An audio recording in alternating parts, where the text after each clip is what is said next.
5% दिव्यांग निधीसह अन्य मागण्यांच्या संदर्भात तालुक्यातील दिव्यांग बांधवांनी शिरोळ तहसीलदार कार्यालयासमोर उपोषणास सुरुवात केली होती। तालुक्यातील अनेक ग्रामपंचायतीसह कुरुंदवाड, जयसिंगपूर व शिरोळ नगर परिषदेकडून 5% दिव्यांग निधीमध्ये यावर्षी वाढीव रक्कम जमा कराव्यात या मागणीसाठी दिव्यांग बांधव एकत्र येऊन आजपासून उपोषणास बसले होते। दरम्यान तहसीलदार अनिलकुमार हेळकर यांनी आपल्या दालनात उपोषणकर्ते आणि प्रशासनाची बैठक घेतली असता त्यामध्ये जयसिंगपूर आणि कुरुंदवाड नगर परिषदेनं 5% दिव्यांग निधी दुप्पट जमा केल्याचं सांगितलं व शिरोळ नगर परिषदेनं दुप्पट निधी उपलब्ध करून देत असल्याचं पत्र दिल्यानं उपोषण रद्द करण्यात आलं।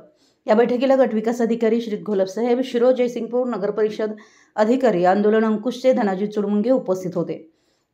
आजच्या उपोषणात विनायक चुडमुंगे, राजू गावडे, वैशाली माने, आनंद तोरसकर, ओंकार कांबळे, प्रवीण तांबे, प्रसाद पाटील, राजेंद्र माळी, रघुनाथ सावदारे यांच्यासह आंदोलन अंकुशचे जिल्हाध्यक्ष दीपक पाटील, महेश जाधव, भूषण गंगावणे, कृष्णा देशमुख व तालुक्यातून आलेले दिव्यांग मोठ्या संख्येने सहभागी झाले होते।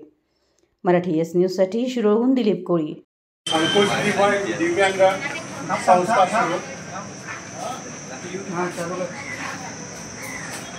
अंकुश दिव्यांग शिरोळ यांच्या वतीनं आपण तहसीलदार समोर एक 3 म्हणजे ही मागण्या मागितलेली।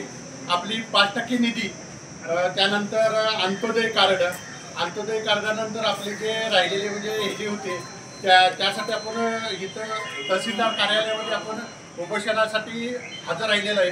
तरी अजूनही काही दिव्यांग येत आहेत। एक थोडा वेळ थांबण्यासाठी की आपली दिव्यांग येणार आहेत। तरी आपण या आपल्या 3 मागण्या ज्या आहेत की आपली 5% निधी नगरपालिका असो किंवा ग्रामपंचायत असो किंवा इतर हे जे असेल ती 5% आजपर्यंत दिव्यांगांना कुठलीही मिळालेली नाही। ज्यांची पेन्शन आत्तापर्यंत आलेली नाही त्यांच्यासाठी, आणि त्यात महत्त्वाचं सगळ्यात म्हणजे अंत्योदय कार्ड, जे अंत्योदय कार्ड आत्तापर्यंत कोणाची म्हणजे मिळालेलं नाही, त्याच्यासाठी तहसीलदार किंवा तलाठी यांनी एक अडचण लावलेली आहे की उत्पन्न दाखला हा 21,000च मिळाला पाहिजे। त्यासाठी बी आपण सगळ्यांनी प्रयत्न केलेले।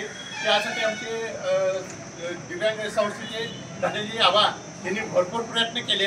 त्यासाठी त्यांनी बी आता प्रयत्न करत आता आज आम्ही या ठिकाणी आले की आम्हाला 21,000चा उत्पन्न दाखला, 5% निधी आणि ह्याचा पेन्शनचं संबंधित जे आहे यासाठी आम्ही इथं मागणीसाठी उपोषण बसणार आहे।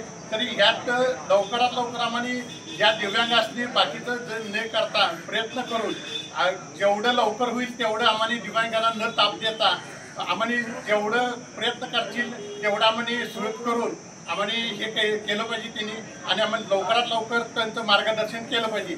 एवढं बोलून मी विषय थांबतो।